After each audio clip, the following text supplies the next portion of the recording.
नमस्कार। मैं हूं doctor K V Rai, former advisor, government of NCT of Delhi. आज हम राइट टू इंफॉर्मेशन एक्ट के बारे में एक नए पहलू पर बात करेंगे, that is self learning of RTI act and incentive scheme. 2005 में जब आरटीआई एक्ट लागू हुआ तो सबसे बड़ी समस्या ये थी कि सारे स्टाफ को किस प्रकार से अवगत कराया जाए कि आरटीआई है क्या, इसको कैसे इम्प्लीमेंट किया जाना है और इसके लिए क्या क्या फॉर्मेलिटीज़ पूरी करनी पड़ेंगी। इसके लिए बहुत सारे हमें ट्रेनिंग प्रोग्राम्स करने पड़े और सारे वीआईपीज़ को, सारे हेड्स ऑफ डिपार्टमेंट को, सारे सेकेंड इन कमांड को, सारे जो पीआईओज नियुक्त हुए थे, एपीआईओज नियुक्त हुए थे, उन सब को एक ट्रेनिंग देने का इरादा बना ताकि वो इस एक्ट को सुचारू रूप से लागू कर सकें। परंतु इस ट्रेनिंग की भी लिमिटेशंस थी। हमारे पास लगभग 3 लाख के करीब स्टाफ है और उन सब को ट्रेनिंग के मार्फत 1 साल के अंदर अंदर तैयार करना एक कठिन कार्य था। इधर दिल्ली गवर्नमेंट का जब आरटीआई एक्ट आया था 2001 का, तब भी हमने बहुत सारे ट्रेनिंग मॉड्यूल्स तैयार करके कॉम्पिटेंट अथॉरिटीज़ को तैयार किया ताकि वो आरटीआई का इम्प्लीमेंटेशन सुचारू रूप से कर सके। हर डिपार्टमेंट में जाकर वहाँ के अधिकारियों और कर्मचारियों को एड्रेस किया गया, उनको इसकी सेलिएंट फीचर्स बताए गए और इस एक्ट को कैसे लागू करना है इसके बारे में मार्गदर्शन दिया गया। इसके बाद 2005 का जब एक्ट आया तो उस समय एक कमेटी बनी हुई थी, Veerappa Moily committee on administrative reforms. Second administrative reforms के ऊपर एक गवर्नमेंट ऑफ इंडिया ने कमेटी बना रखी थी। उस कमेटी ने भी ये रिकमेंडेशन दिया कि सारे स्टाफ को अपार्ट फ्रॉम पीआईओ एंड एपीआईओज और जो इसको लागू करेंगे उनके अलावा जितना भी स्टाफ है, right from peon to top head, हर व्यक्ति को इस आरटीआई एक्ट के बारे में कुछ ना कुछ ज्ञान दिया जाए। So it was a gigantic task which could not be achieved through training programs alone. इसके साथ साथ वीरप्पा मोइली कमेटी ने ये भी कहा कि जितने भी मॉड्यूल्स हैं इनको डिस्ट्रिक्ट लेवल पर भी इंट्रोड्यूस किया जाए और फ्यूचर ट्रेनिंग कोर्सेज के अंदर भी कम से कम कुछ पीरियड जो हैं आरटीआई के ऊपर ट्रेनिंग के रखे जाएं। इसके अंतर्गत आजकल जितनी भी ट्रेनिंग्स होती हैं उनमें कम से कम 2 पीरियड जो हैं वो आरटीआई एक्ट के ऊपर एक्सक्लूसिवली रखे जाते हैं। इसके अलावा सेपरेट बैचेस भी बनाए जाते हैं जहां पर 2 दिन का कंप्लीट आरटीआई के ऊपर ही ट्रेनिंग देने का प्रयास किया जाता है। परंतु फिर भी सारे स्टाफ को कवर करना एक असंभव सा कार्य था। इसलिए गवर्नमेंट ऑफ दिल्ली ने एक इंसेंटिव स्कीम निकाली जिसके अंतर्गत हमने अपने ऑफिसर्स एंड स्टाफ को कहा कि आप स्वयं आरटीआई को लर्न करने का प्रयास करें और हम हर साल एक एनुअल आरटीआई कॉम्प्रिहेंशन टेस्ट रखेंगे। आप उसमें बैठें और आप जितना परफॉर्म करेंगे, जैसा परफॉर्म करेंगे, उसके अनुसार आपको कैश इंसेंटिव दिया जाएगा। इसके अच्छे परिणाम हुए। स्टाफ ने स्वयं ही आरटीआई एक्ट का अध्ययन शुरू कर दिया और इससे जो है रिलेटेड जितने भी आइटम्स थे उसको पढ़ना शुरू कर दिया। इससे क्या हुआ कि स्टाफ में एक जागृति सी आई कि हमें प्राइज़ लेना है।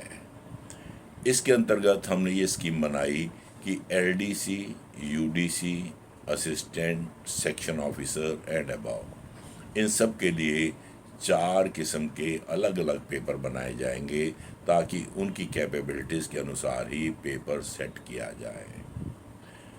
100 अंक का ऑब्जेक्टिव टाइप पेपर सेट किया गया और इनसे कहा गया कि आप 1.5 घंटे के अंदर इस टेस्ट में बैठकर अपना अचीवमेंट जो है उसको बताएं।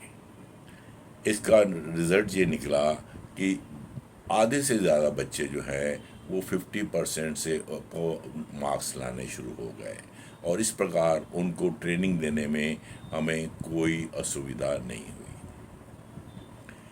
इसके अंतर्गत, स्कीम के अंतर्गत ये रखा गया कि जो भी 80% एंड अबव मार्क्स लाएगा उसको 1500 रुपये का कैश इंसेंटिव दिया जाएगा। जो भी 79% तक मार्क्स लाएगा, 60 से 79 तक, उसको 1000 रुपया कैश इंसेंटिव स्कीम दिया जाएगा। इसी प्रकार निचले स्लैब में 800 रुपये का कैश इंसेंटिव स्कीम रखा गया। उससे निचले स्लैब में 600 रुपये का कैश इंसेंटिव स्कीम रखा गया, और 40% से 49% भी हमने कवर किया, और उसमें 400 रुपये का कैश इंसेंटिव स्कीम रखा गया, ताकि बच्चों को एक सर्टिफिकेट भी मिल सके और कैश इंसेंटिव भी मिल सके।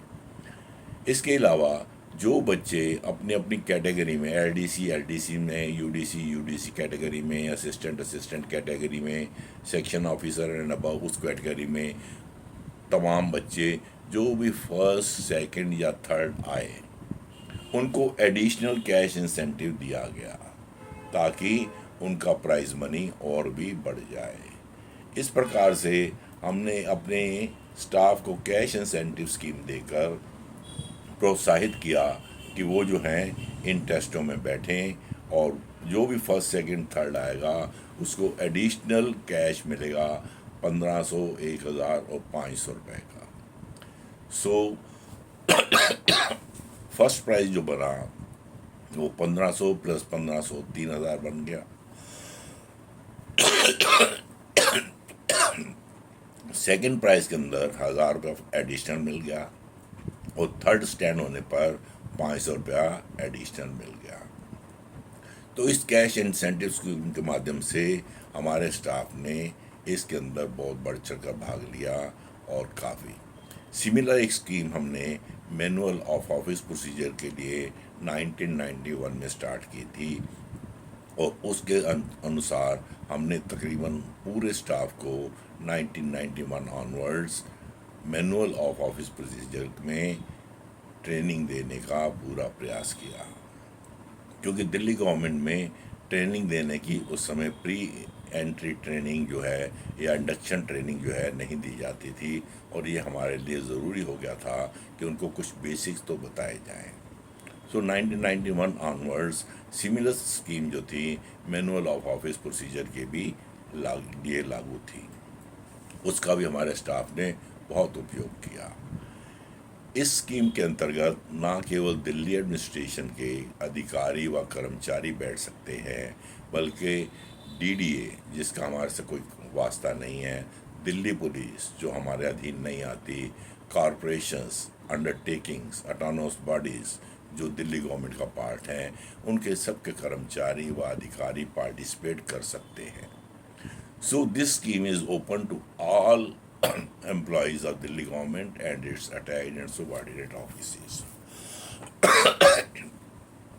तो इस स्कीम के अंतर्गत हमने हज़ारों लोगों को ट्रेनिंग दी, परंतु कोविड के दौरान कुछ समस्याएं आई।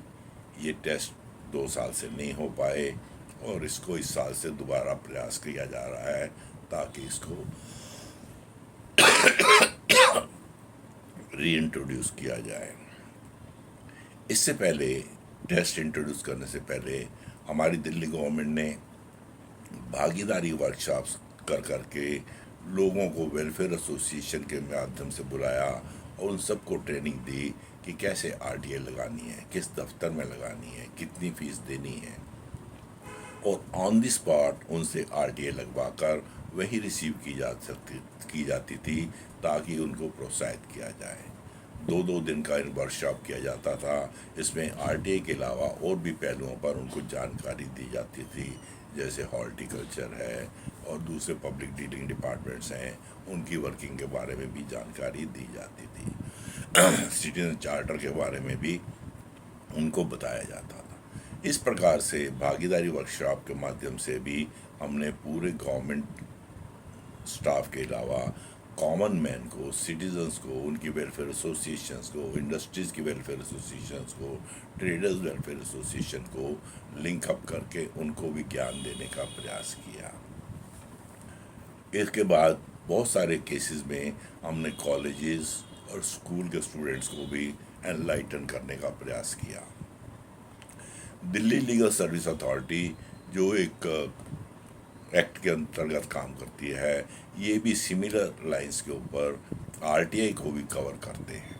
अपने वेरियस प्रोग्राम्स के अंतर्गत ये आरटीआई एक्ट के ऊपर भी 1-1.5 घंटे का मॉड्यूल रखते हैं, ताकि इनके जो पार्टिसिपेंट्स हैं उनको आरटीआई के बारे में भी ज्ञान हो सके कि कैसे सूचना दी जा सकती है और उसका फ़ायदा उठाया जा सकता है। इसके अलावा ऑनलाइन ट्रेनिंग प्रोग्राम्स भी अरेंज किए गए ड्यूरिंग कोविड, ताकि जो लोग इंटरेस्टेड हों वो ऑनलाइन ट्रेनिंग प्रोग्राम के माध्यम से भी ट्रेनिंग ले सकें। यूटीसीएस जो हमारा ट्रेनिंग इंस्टीट्यूट है, उन्होंने भी आरटीआई के ऊपर बहुत सारे मॉड्यूल्स बना रखे हैं और ऑनलाइन ट्रेनिंग्स भी ड्यूरिंग कोविड पीरियड देते रहे हैं। इस प्रकार हमारा जो इंसेंटिव स्कीम देने का पर्पस था वो इसलिए था कि मैक्सिमम स्टाफ को तैयार किया जा सके, उनको एक इंसेंटिव के अंतर्गत इकट्ठा किया जा सके और उनको सर्टिफिकेट्स दिए जाएं। इसके अलावा एनुअल फंक्शंस करके उसमें सर्टिफिकेट बांटे जाएं। कभी चीफ सेक्रेटरी महोदय से दिलवाते हैं, कभी चीफ मिनिस्टर महोदय से दिलवाते हैं, कभी डिप्टी चीफ मिनिस्टर महोदय से दिलवाते हैं, ताकि स्टाफ जो है वो एलिवेटेड फील करे, एनकरेज फील करे और उसका पार्टिसिपेशन जो है इन टेस्टों में अधिक से अधिक हो सके। So this is our incentive scheme. इसको देखते हुए हमारे जो कुछ अधिकारी दिल्ली से बाहर ट्रांसफ़र हुए, उन्होंने बाहर जाकर भी इसको इंट्रोड्यूस करने का प्रयास किया और हमारी स्कीम को वहाँ भी लागू करने का प्रयास किया। Thank you very much. अगले एपिसोड में हम किसी और टॉपिक पे बात करेंगे। Sorry for interruptions.